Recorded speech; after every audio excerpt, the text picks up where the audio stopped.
Wayanad Kalpetta Munderi government vocational higher secondary സ്കൂളിൽ +1 വിദ്യാർത്ഥിക്ക് സീനിയേഴ്സിന്റെ ക്രൂരമർദ്ദനം. ഷർട്ടിന്റെ ബട്ടൺ ഇട്ടില്ല എന്ന് പറഞ്ഞായിരുന്നു +2 വിദ്യാർത്ഥികൾ സംഘം ചേർന്ന് വിദ്യാർത്ഥിയെ മർദ്ദിച്ചത്.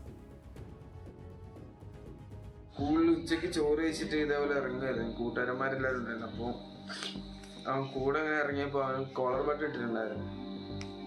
അപ്പോൾ അത് ഊരാൻ പറഞ്ഞു. അപ്പോൾ ഞാൻ ആദ്യം എന്നെ ഇങ്ങനെ ഓരോന്നോമാര് വന്നപ്പോൾ തൊട്ട് തന്നെ ഫുൾ കൈ ഇടാൻ പാടില്ല എന്നൊക്കെ പറഞ്ഞു ഓരോരോ റൂളും കാര്യങ്ങളും അവരെന്നെ ഉണ്ടാക്കിയിട്ട് പ്രശ്നവും കാര്യങ്ങളൊക്കെ ഉണ്ടായിരുന്നു. കഴിഞ്ഞ ദിവസം വൈകിട്ട് സ്കൂൾ വിട്ട സമയത്താണ് വിദ്യാർത്ഥിക്ക് മർദ്ദനമേറ്റത്. ഉച്ച സമയത്ത് വിദ്യാർത്ഥിയും സീനിയർ വിദ്യാർത്ഥികളുമായി ഒരു തർക്കം നടന്നിരുന്നു. ഇതിന് തുടർച്ചയായാണ് +2 വിദ്യാർത്ഥികൾ സംഘം ചേർന്ന് +1 വിദ്യാർത്ഥിയെ ആക്രമിച്ചത്.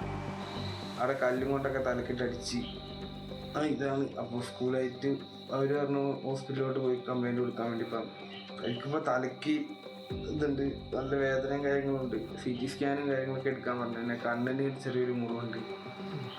വേറെ ഈ ചെസ്റ്റിൻ്റെ താഴെ വേദന ഉണ്ട്.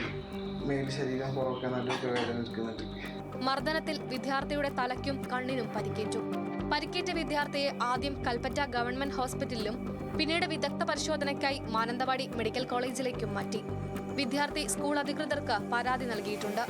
കൽപ്പറ്റ പോലീസ് കേസെടുത്ത് അന്വേഷണം ആരംഭിച്ചു. ന്യൂസ് മലയാളം, വയനാട്.